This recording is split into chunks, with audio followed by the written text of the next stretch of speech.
साथियों नमस्कार। विशेषकर हमारे भारत देश के समस्त प्रगणकों को सादर नमस्कार।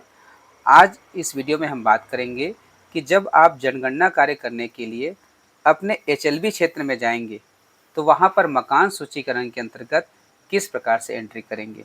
बिल्कुल क्रमबद्ध रूप से यहाँ पर बताया जा रहा है, ध्यान से देखिए क्योंकि यह राष्ट्रीय कार्य है और यदि आप इस प्रक्रिया को समझ जाते हैं तो यह काम आपको बहुत आसान लगेगा।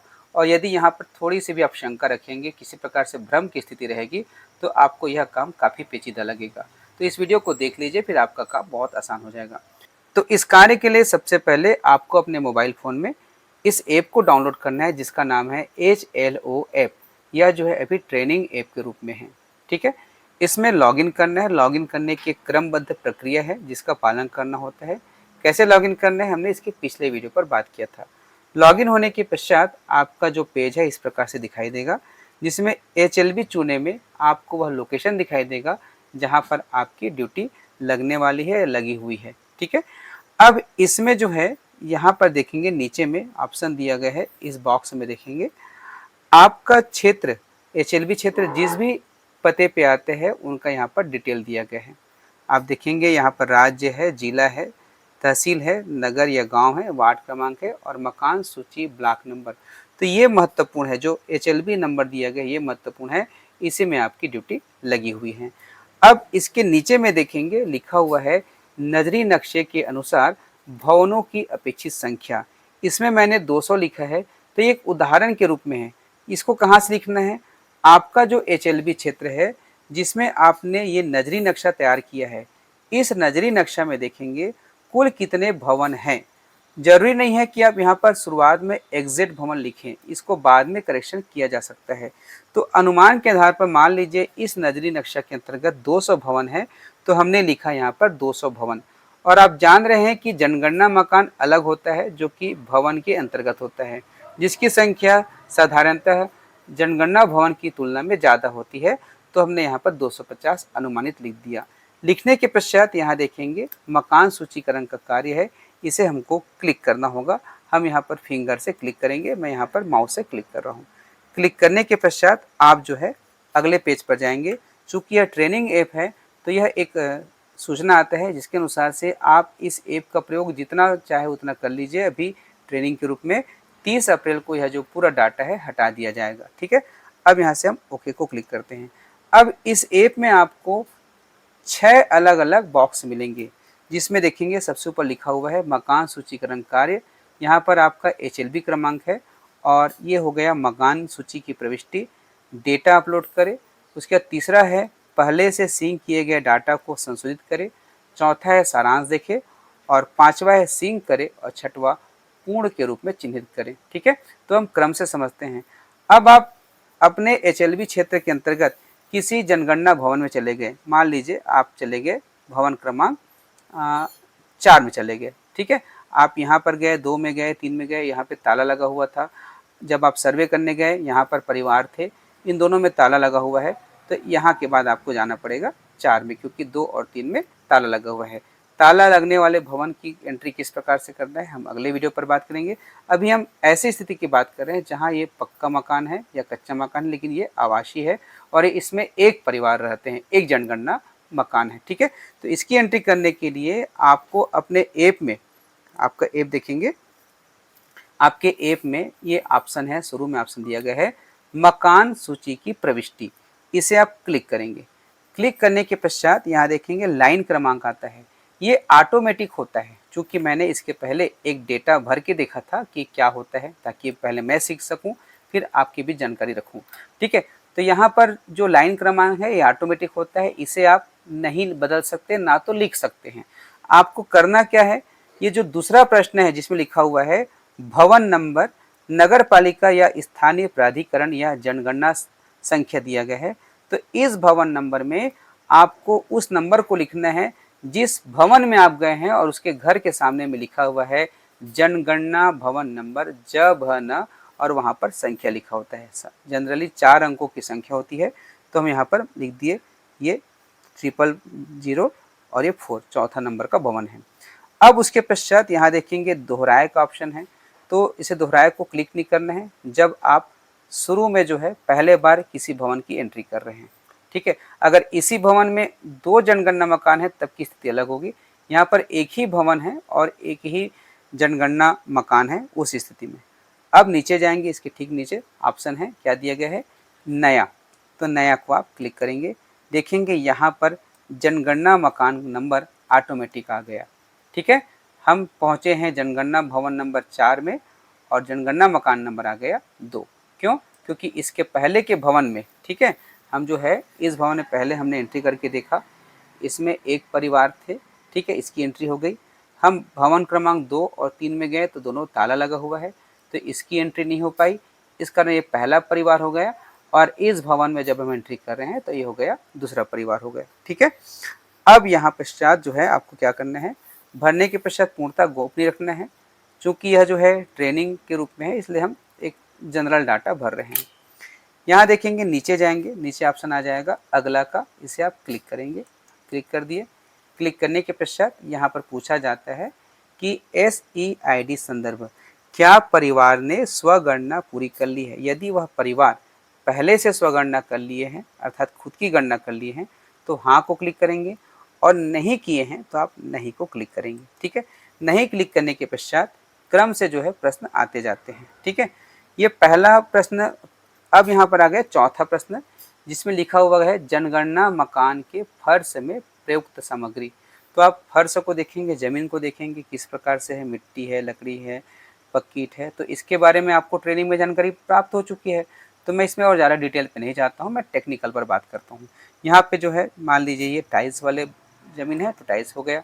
ठीक है, उसके पश्चात नीचे में आपको 3 ऑप्शन मिलेंगे, क्या क्या, पिछला, सीधा जाए, अगला। तो हम यहाँ पर अगला को क्लिक करेंगे। ठीक है, अगला जैसे ही क्लिक करते हैं हम अगले प्रश्न पे आ गए, जिसमें लिखा हुआ है जनगणना मकान की दीवार में प्रयुक्त प्रमुख सामग्री। ठीक है, उसका दीवार किससे बना हुआ है। ठीक है, यहाँ पर हम पक्के ईंट को क्लिक कर दिए, जो कि है 8वें क्रम पर है। ठीक है, उसके पश्चात पुनः नीचे में ऑप्शन है अगला, उस अगले को हम क्लिक कर दिए। ठीक है, क्लिक करने के पश्चात हम नेक्स्ट क्वेश्चन में आ गए, जनगणना मकान की छत में प्रयुक्त प्रमुख सामग्री। तो इसमें टोटल 10 प्रकार की अलग अलग सामग्री दिए गए हैं। ठीक है, जैसे हम पक्के मकान का कर रहे हैं तो जनरली जो है देखेंगे वहाँ पर कंक्रीट रहता है, कंक्रीट हो गया। अब पुनः अगला को क्लिक करेंगे, नीचे में ऑप्शन है। ठीक है, देख सकते हैं ये ऑप्शन आ गया, क्लिक कर दिए। अगले प्रश्न पे आ गए, जनगणना मकान के उपयोग का पता लगाएं। ये काफ़ी महत्वपूर्ण है, इसको विशेष रूप से ध्यान देना। ठीक है, आप देखेंगे अगर उस भवन में केवल रहने के लिए उपयोग किया जा रहा है जनगणना मकान का तो आवास में आएगा। यदि रहने के साथ साथ उनका अन्य कोई उपयोग किया जा रहा है तो यहाँ पर आएगा। ठीक है, तो इन सारी परिस्थिति के लिए हम अलग अलग वीडियो लाएंगे। अभी हम बात कर रहे हैं कि एक सामान्य रूप से परिवार जो है उस जनगणना मकान में रहते हैं, तो हम यहाँ पर क्लिक करेंगे। क्लिक करने के पश्चात नीचे में देखेंगे ऑप्शन आ गया अगला का, तो इस अगला को हम क्लिक कर दिए। ठीक है, इसके पश्चात प्रश्न है जनगणना मकान की स्थिति। जिस जनगणना मकान में आप गए हैं उसकी स्थिति देख लेंगे। अच्छी है तो 1 नंबर, सामान्य है, रहने योग्य है तो 2 नंबर, और जीर्ण शीर्ण है तो 3 नंबर। हम यहाँ पे अच्छी को क्लिक कर दिए। उसके पश्चात पुनः अगला को क्लिक करेंगे। अगला प्रश्न आ गया परिवार क्रमांक। तो देखेंगे यहाँ परिवार क्रमांक आप अपने से होकर नहीं देख सकते। ठीक है, यहाँ पर आप नहीं लिख सकते, ये ऑटोमेटिक फिल होता है, क्योंकि इसके पहले हमने एक परिवार की गणना किया, ये आ गया दूसरा परिवार। अब इस परिवार में सामान्यतः रहने वाले व्यक्तियों की कुल संख्या कितनी है, तो जितने भी सदस्य उस परिवार में रहते हैं उनको यहाँ पर संख्या को लिखना है, ना कि नाम लिखना है। जैसे मान लीजिए यहाँ पर 6 सदस्य रहते हैं, हमने लिख दिया 6। अब परिवार के मुखिया का नाम, तो देखेंगे हम इस ऐप की जो भाषा है हिंदी सेलेक्ट किए हैं, तो यहाँ पर परिवार के मुखिया का नाम हम अंग्रेजी में नहीं लिख सकते। इसके लिए हमको हिंदी का कीपैड उपयोग करना पड़ेगा। इसके लिए आप जो कीपैड ओपन किए हैं इसको प्रेस करेंगे। प्रेस करने के बाद ये हिंदी इंग्लिश दिखाई देता है, हमने हिंदी को क्लिक कर दिया। मान लीजिए इस परिवार के मुखिया का नाम राकेश है, तो हम यहाँ लिखेंगे राकेश। ठीक है, इस प्रकार से हमने लिख दिया राकेश, और ये हम क्लिक कर दिए, ये फिल हो गया। फिल होने के पश्चात नीचे में पुनः ऑप्शन आ गया पिछला, सीधा जाए और अगला, तो हम अगला को क्लिक कर रहे हैं। अब यहाँ पर जो जानकारी 12 नंबर का है, जो परिवार का जो मुखिया है उससे संबंधित है, उसका जेंडर क्या है, पुरुष है कि महिला है कि ट्रांसजेंडर है, उचित का जो ऑप्शन है क्लिक करेंगे। ठीक नीचे में वह जो है अनुसूचित जाति का है कि अनुसूचित जनजाति का है कि अन्य का है। ठीक है, तो यहाँ पर आपको यदि पता नहीं चल पा रहा है तो आपकी मदद के लिए यहाँ पर एक सूची दिया गया है, इसको क्लिक करते ही पीडीएफ ओपन हो जाएगा। तो मेरा सलाह है कि जब आप फील्ड में जाएं तो आप इस सूची का प्रिंट आउट लेकर के रखिएगा, ताकि आपको बार बार इसको ओपन करने की आवश्यकता ना पड़े। ये जो है आपकी मदद करेगा, मैं तो ऐसा ही करूँगा। अब यह जो परिवार है अन्य क्षेत्र में आता है, अन्य कैटेगरी के अंतर्गत आता है, ना तो एससी है ना तो एसटी है, तो यहाँ पर अन्य में आ जाएगा। फिर हम नीचे अगला को क्लिक करेंगे। अगला क्लिक करते ही 14 नंबर का प्रश्न आ गया, इस मकान के स्वामित्व की स्थिति। तो देखेंगे यहाँ पर 4 ऑप्शन दिया गया है। ट्रेनिंग में काफ़ी अच्छे से बताया होगा, मैं एक बार फिर बता देता हूँ। यदि उनका खुद का मकान है तो अपना होगा, यदि वो किराए में रहते हैं तो किराए की 2 स्थिति आती है। पहला, वो किराए में भी इस मकान पे है लेकिन उसका कोई ना कोई एक और मकान भारत के किसी भी कोने पर है, तो यहाँ पर वो जो है सेकंड को क्लिक करेंगे। होता यह है कि हम कामकाज के समय कारण जो है हम अपने घर से दूर रहते हैं किराए में, जबकि हमारा मूल घर कहीं और रहता है, तो उस स्थिति में 2 नंबर को चयन करेंगे। अगर परिवार कहता है कि मेरा कहीं पर घर नहीं है, मैं किराए में ही रहता हूँ, तो आप जो है इसमें क्लिक करेंगे। ठीक है, उसके पश्चात अन्य इसके अलावा जो है यहाँ पर आ जाएंगे। अब है यहाँ पर हम अपना को क्लिक कर रहे हैं, रहने के लिए उपलब्ध कमरों की संख्या। ठीक है, तो क्या क्या शामिल करना है नहीं करना है यहाँ पर दिया गया है, उस अनुसार से मान लीजिए इस परिवार में 3 कमरे हैं तो हमने 3 कमरे लिख दिए। इसके पश्चात यहाँ पर इस परिवार में रहने वाले विवाहित दंपतियों की संख्या, एक दंपति है कि 2 दंपति है आप लिखेंगे। मान लीजिए यहाँ पर एक दंपति है, पति पत्नी रहते हैं, तो इस प्रकार से हम क्लिक करें। ठीक है, तो इस प्रकार से हो गया। अब नीचे में जो है अगला का ऑप्शन है, इसे हम क्लिक कर दिए। ठीक है, इसके बाद कौन सा प्रश्न आ गया, 17 नंबर का प्रश्न आ गया, जिसमें पेयजल का मुख्य स्रोत पूछा गया है। इस परिवार में पीने का पानी कहाँ से प्राप्त होता है, जो उचित का ऑप्शन उसे आप क्लिक करेंगे, नीचे अगला को क्लिक करेंगे। पेयजल की स्रोत की उपलब्धता, ये काफ़ी प्रमुख है। जो पीने का पानी है उनके लिए 3 स्रोत दिया गया है। पहला, उपलब्धता के 3 सेक्शन दिए गए हैं, परिसर के अंदर, परिसर के निकट, दूर। देखो परिसर का जो शब्द है 2 बार आया है, एक परिसर के अंदर आया है, दूसरा परिसर के निकट आया है। परिसर के अंतर्गत, परिसर के अंदर इसका मतलब होता है कि जो भवन है उसी में पीने के पानी की व्यवस्था है, चाहे बोर के माध्यम से हो चाहे नल के माध्यम से हो, ये हो जाएगा परिसर के अंदर।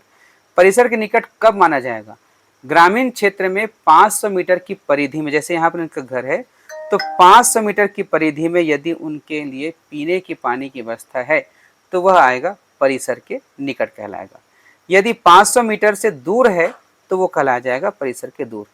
शहरी क्षेत्र में यदि 100 मीटर की परिधि में है तो वह कहलाएगा परिसर के निकट, और 100 मीटर से दूर है तो वो कहलाएगा दूर। ठीक है, तो यहाँ पर हम परिसर के अंदर को क्लिक कर रहे हैं। फिर हो गया, अगला को क्लिक करते हैं। नेक्स्ट प्रश्न आ गए, उसके घर में प्रकाश का मुख्य स्रोत क्या है, तो बिजली है, मिट्टी का तेल है, सौर ऊर्जा है, अन्य है, जो उचित का ऑप्शन है उसे आप क्लिक करेंगे। फिर अगला क्लिक करते हैं, शौचालय है या नहीं है, अगर है तो किस प्रकार से है, केवल उनके परिवार के लिए है या अन्य पड़ोसी परिवार के साथ वो साझा करते हैं, या सार्वजनिक सुलभ शौचालय है। हम यहाँ पर क्लिक कर दिए, अगर नहीं है तो नीचे को क्लिक करेंगे। ठीक है, अगला क्लिक करते हैं, शौचालय किस प्रकार का है, तो ज़्यादातर जो है सेफ्टी टैंक वाले होते हैं। आप देख लेंगे विशेष प्रकार के कुछ अलग शौचालय होंगे तो उसको क्लिक करेंगे, उसके पश्चात नीचे अगला को क्लिक करेंगे। आप 22वें नंबर प्रश्न में आ गए, गंदे पानी की निकासी किससे जुड़ी हुई है। ठीक है, तो गंदे पानी जो है ढक्की नाली से है, खुली नाली से है कि किसी भी नाली में नहीं है, जो उचित का ऑप्शन है क्लिक करेंगे। नीचे अगला का ऑप्शन है, क्लिक कीजिएगा। परिसर के अंदर स्नान की सुविधा उपलब्ध है, अगर स्नान गृह जो उनके यहाँ है तो इसको क्लिक करेंगे। यदि गृह नहीं है, उन्होंने क्या किया, एक घेरा बना दिया, छत नहीं है तो दूसरों क्लिक करेंगे। यदि स्नान गृह की व्यवस्था है ही नहीं है तो नीचे क्लिक करेंगे। ठीक है, इसके पश्चात आ गए अगला प्रश्न, रसोई घर और एलपीजी कनेक्शन की, इसमें जो उचित का ऑप्शन है आप क्लिक करेंगे, अगला पे जाएंगे। ठीक है, खाना बनाने के लिए सबसे ज़्यादा किस ईंधन का प्रयोग होता है, उसका जो है आप क्लिक करेंगे, आगे बढ़ेंगे। ठीक है, अब यहाँ पर आ गया कि जो परिसंपत्ति है उसके बारे में, रेडियो उनके घर है कि नहीं है, यदि है तो किस रूप में उपयोग करते हैं। जैसे पुराने समय में जो रेडियो थे, जो आजकल तो दिखते नहीं है, उसका प्रयोग कर रहे हैं। अधिकांश तो आजकल मोबाइल से सुनते हैं। ठीक है, तो आप देख लेंगे उस परिवार में क्या है, तो ये मोबाइल से सुनते हैं, मोबाइल का प्रयोग कर दिए। इसके पश्चात जो है अगला आ गया, टेलीविज़न है या नहीं है, अगर है तो ये 4 ऑप्शन है, नहीं है तो 5वां ऑप्शन है। ठीक है, जो उचित का ऑप्शन है क्लिक करेंगे, अगला क्लिक करेंगे। उसके यहाँ इंटरनेट की सुविधा है कि नहीं है। ठीक है, अगर इंटरनेट की सुविधा है तो है, पर 3 ऑप्शन है कि लैपटॉप या कंप्यूटर में, मोबाइल फ़ोन के माध्यम से या किसी अन्य डिवाइस में। यदि नहीं है तो चौथा ऑप्शन है। ठीक है, तो यहाँ पर हम जो है मोबाइल का ज़्यादातर उपयोग करते हैं। ठीक, उसके पश्चात लैपटॉप उनके यहाँ है या नहीं है, यदि है तो हाँ, नहीं है तो नहीं क्लिक करेंगे। नेक्स्ट पे जाएंगे, अगले में तीसरा नंबर का सवाल आ गया, टेलीफोन और मोबाइल फ़ोन या स्मार्टफोन है कि नहीं है। तो देखो, यदि उनके घर केवल और केवल टेलीफोन, केवल और केवल लैंडलाइन है तो इसको क्लिक करेंगे, केवल और केवल स्मार्टफोन है तो इसको क्लिक करेंगे, केवल और केवल साधारण मोबाइल है तो इसको क्लिक करेंगे। यदि दोनों है अर्थात लैंडलाइन भी है, यदि दोनों हैं, दूसरा और तीसरा दोनों हैं, तो यहाँ पर आप चौथे को क्लिक करेंगे। ठीक है, अगर नहीं है तो नहीं को क्लिक करेंगे। हम आगे चलते हैं, अगला क्लिक करते हैं। अब साइकिल या स्कूटर, मोटरसाइकिल है कि नहीं है। अगर उनके घर में केवल साइकिल है ना, केवल साइकिल है तो साइकिल को क्लिक करेंगे। यदि उनके यहाँ केवल स्कूटर, मोटरसाइकिल या मोपेड है तो इसको क्लिक करेंगे। यदि साइकिल भी है और मोपेड भी है तो दोनों को क्लिक करेंगे, अगर नहीं है तो इसको क्लिक करेंगे। 32 नंबर का सवाल हो गया कि कार है या जीप है या वैन है, यदि है तो है, नहीं है तो नहीं क्लिक करेंगे। अगला पे जाएंगे, 33वां नंबर का सवाल आ जाएगा। 33वां नंबर का सवाल में पूछा जाता है कि परिवार द्वारा उपभोग किए जाने वाला मुख्य अनाज कौन है। तो वर्ष में ज़्यादातर जिस अनाज का प्रयोग करते हैं उसी का लिखेंगे और यहाँ पर अगला को क्लिक करेंगे। अब अंतिम में आ गया मोबाइल नंबर। मोबाइल नंबर उसके परिवार के मुखिया का या परिवार के किसी भी सदस्य का हो सके तो बहुत अच्छी बात है, क्योंकि इसका प्रयोग जो है केवल जनगणना संबंधी संपर्क के लिए किया जाएगा। और एक विशेष बात मैं इस वीडियो को आम नागरिकों के लिए भी कहना चाहूँगा कि आप जो मोबाइल नंबर देते हैं उसमें किसी प्रकार का जनगणना कार्य के संबंध में OTP नहीं आता। किसी प्रकार के आप भ्रम में मत रहिएगा, किसी प्रकार के झांसे में नहीं आएंगे। आप अपनी सुरक्षा जरूर कीजिएगा। यहाँ पर जो है मोबाइल नंबर केवल और केवल संपर्क के लिए पूछा जा रहा है। आप चाहे तो दे सकते हैं, नहीं चाहे तो नहीं दे सकते हैं, लेकिन निवेदन है जरूर दीजिए, क्योंकि जनगणना कार्य में संभवतः संपर्क भी स्थापित किया जा सके। ठीक है, तो यहाँ पर एक मोबाइल नंबर लिख देंगे। उदाहरण के तौर पर एक मोबाइल नंबर लिख रहा हूँ मैं। उसके पश्चात देखेंगे नीचे में ऑप्शन आता है। नीचे में ऑप्शन क्या दिया गया है, सबमिट करें। तो यहाँ पर मैं सबमिट कर रहा हूँ। जब आप सबमिट करें को क्लिक करते हैं तो एक बार जो है पूरा जो भरा हुआ है वो सब दिखाई देता है कि आपने क्या क्या फिल किया है। इसको आप स्वयं पढ़िए और जोर से पढ़िएगा मुखिया के सामने, ताकि वो सुन भी सके और उनको समझ आ सके कि क्या क्या भराया गया है। उसके पश्चात लास्ट में देखेंगे एक ऑप्शन आ जाता है पुष्टि करें। तो यहाँ पर हम पुष्टि करें को क्लिक करेंगे। जैसे पुष्टि करें को क्लिक करते हैं, इनका जो डेटा सफलतापूर्वक जोड़ा गया। अब यहाँ पर जो लाइन क्रमांक है वो तीसरा आ गया, अर्थात हम तीसरे एंट्री शुरू करेंगे। अब अभी जो एंट्री करे हैं वो कहाँ पर है ये भी देखना हमको आना चाहिए। तो देखेंगे यहाँ पर जाना है आपको बैक में। बैक में जब जाएंगे तो आपको 4 ऑप्शन मिलेंगे, 6 ऑप्शन मिलेंगे। 6 ऑप्शन में से आप देखेंगे यहाँ पर सारांश देखिए का ऑप्शन है चौथे नंबर पे।